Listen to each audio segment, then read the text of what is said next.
Phone tapping అంశానికి సంబంధించి ఈరోజు మాజీ మంత్రి బీఆర్ఎస్ ఎల్పీ ఉపనాయకుడు హరీష్ రావు గారు సిట్ విచారణకు హాజరవ్వడం జరిగింది. ఈ నేపథ్యంలో మనతో పాటు మిద్దల సందీప్ గారు ఉన్నారు. అన్న, ఫోన్ ట్యాపింగ్ అంశానికి సంబంధించి సుప్రీంకోర్టు గతంలోనే క్లీన్ చిట్ ఇచ్చింది. అయినా మళ్ళా విచారణ పేరుతో హరీష్ రావు గారికి హాజరు కావాలని చెప్పేసి పిలుపు వచ్చింది. ఎట్లా చూడొచ్చు ఈ విషయం? అంటే రేవంత్ రెడ్డి వాస్తవానికి పెద్ద చిల్లరగాడు. ఈ చిల్లరగానికి తగ్గట్టు ఢిల్లీలో ఉన్నటువంటి వాళ్ళు కావచ్చు, రాష్ట్రంలో ఉన్నటువంటి కొంతమంది నాయకులు వంతబాడుతున్నారు తప్ప హరీష్ అన్న ఎంత నీతి నిజాయితీ నిబద్ధత కలిగినటువంటి నాయకుడో తెలంగాణ ప్రజలతో పాటు ఈ తెలుగు నేల మీద ఉన్నటువంటి ప్రతి ఒక్కరికి తెలుసు. ఆయన ఎంత కమిటెడ్ గా ప్రజల కోసం పనిచేస్తాడు. కాబట్టి అట్లాంటి ఆయన మీద బురద జల్లితే మళ్ళీ అది రివర్స్ రేవంత్ రెడ్డి మీదనే పడుతుంది. ఎందుకంటే ఇప్పటికే హైకోర్టు చెప్పింది, సుప్రీంకోర్టు చెప్పింది అదంతా ఉత్త ట్రాష్ అని.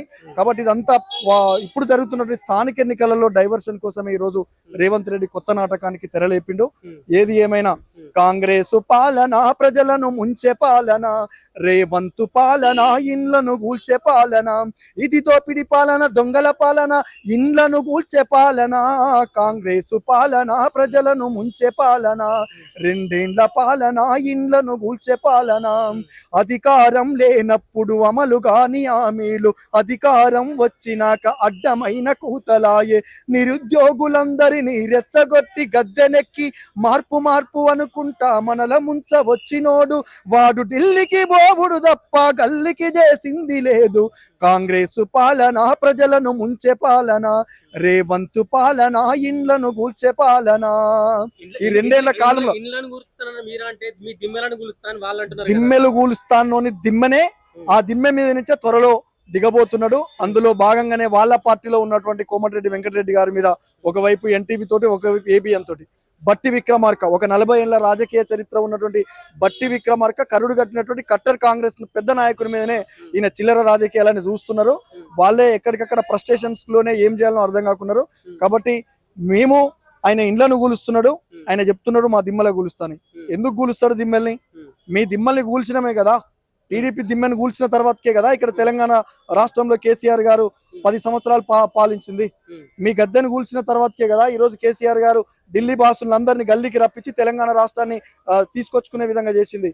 కాబట్టి ఆయన వాస్తవానికి ఒక రకమైనటువంటి ఫ్రస్ట్రేషన్ లో ఉండి రేవంత్ రెడ్డి మాట్లాడుతున్నాడు. విషయం అంటే ఇక్కడ జల వివాదాలకు సంబంధించి టీడీపీ పార్టీకి కాంగ్రెస్ పార్టీకి కొంతవరకు పోరు నడుస్తుంది.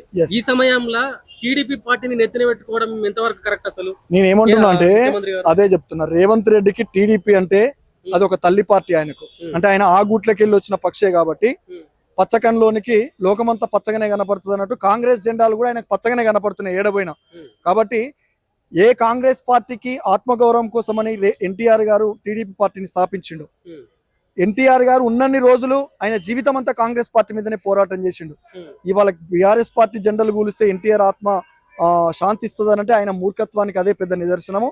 కాబట్టి ఇప్పటికైనా ఆయన నిజాలు తెలుసుకొని టీడీపీని ఇక్కడ ఎందుకు పొగుడుతున్నాడో ఇప్పటికి అర్థం కావట్లేదు. ఎందుకంటే 100% ఆ అనుబంధం ఉన్నది కాబట్టి ఆయన ముఖ్యమంత్రి సీట్ నిలబడుతున్నది. ఇక్కడ చంద్రబాబు తోటి అనుబంధం ఉన్నది, బీజేపీ తోటి లోపాయికారి ఒప్పందం ఉన్నది కాబట్టి ఇక్కడ రేవంత్ రెడ్డి ముఖ్యమంత్రిగా కొనసాగుతున్నాడు.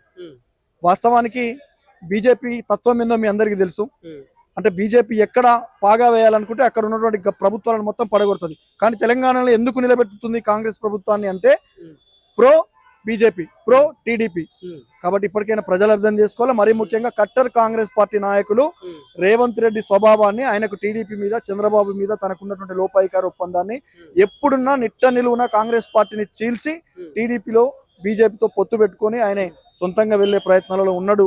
అందులో భాగంగానే మొన్న టీడీపీ జెండాలు దర్శనం ఇచ్చినాయి.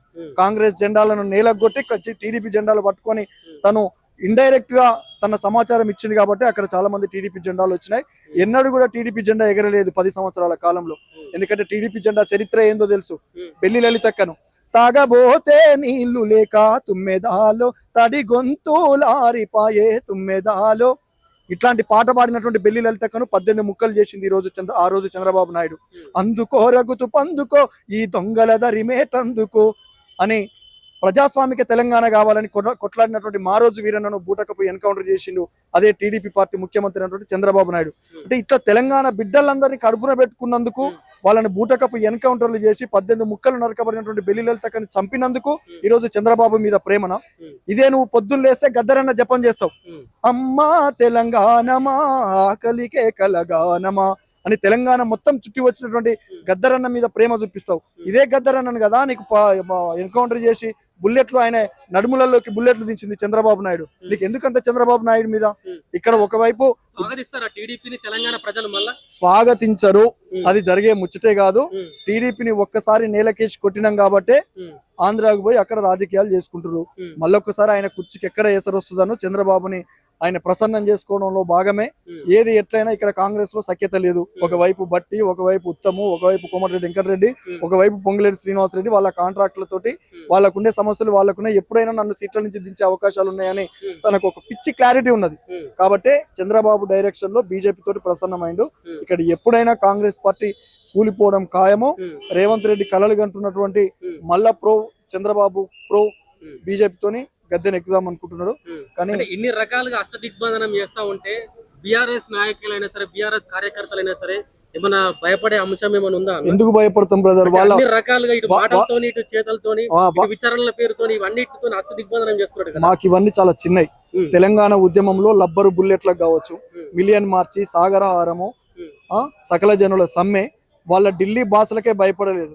ఇవాళ ఈ గల్లీగాడు వీడెంత? రేవంత్ రెడ్డి అనేటోడు వాస్తవానికి ఒక ఓటుకు నోటుకు దొంగ. కాబట్టి ఇట్లాంటి వాళ్ళకి భయపడే ప్రసక్తి లేదు. ఇట్లాంటి చాలా చూసినాము. ఇంకా ఇంతకు పదింతలు పెట్టినా ఎదుర్కోవడానికి బీఆర్ఎస్ పార్టీ కార్యకర్తలు కేసీఆర్ గారి నాయకత్వంలో సిద్ధంగా ఉన్నాం. రానున్న మున్సిపల్ ఎన్నికలు ఉన్నాయి కదా, ఇదంతా డైవర్షన్ అనుకోవచ్చు అసలు? 100% అదే చెప్తున్నా.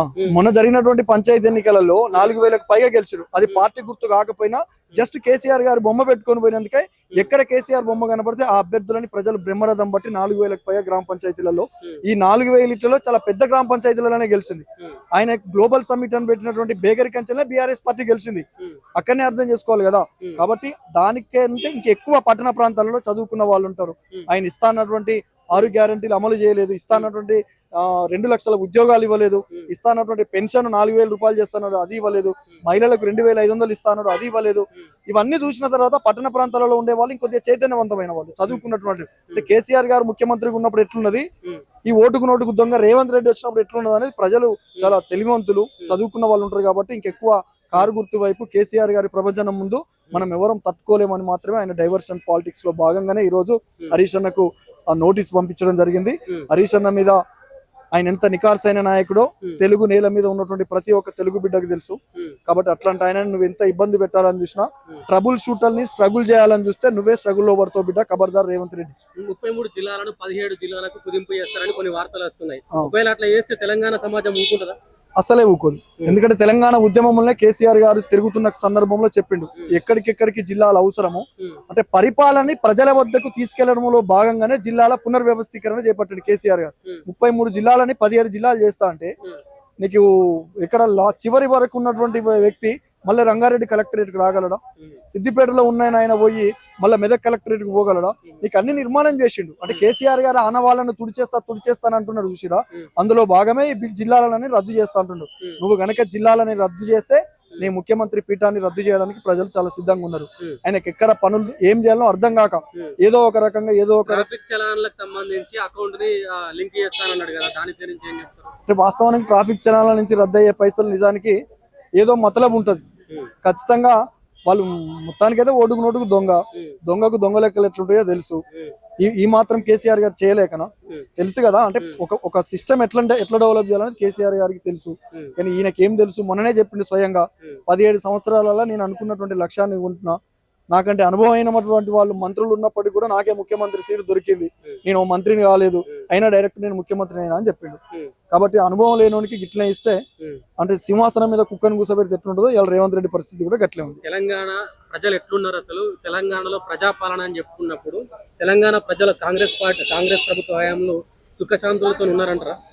లేరు. సుఖశాంతులతో ఉంటే ఈ పరిస్థితి ఎందుకు ఉంటుంది? అలా ఒకవైపు మూసి ప్రక్షాళనని, ఒకవైపు హైడ్రా అని, మరొక వైపు రైతులకు ఇవ్వాల్సినటువంటి రైతు బంధు ఇవ్వకపోగా, రుణమాఫీ చేయకపోగా, ఇస్తానటువంటి ముఖ్యంగా అశోక్ నగర్ చౌరస్తాకు పోతే మనకు తెలుస్తుంది ప్రజలు సుఖంగా ఉన్నారా లేరా అని.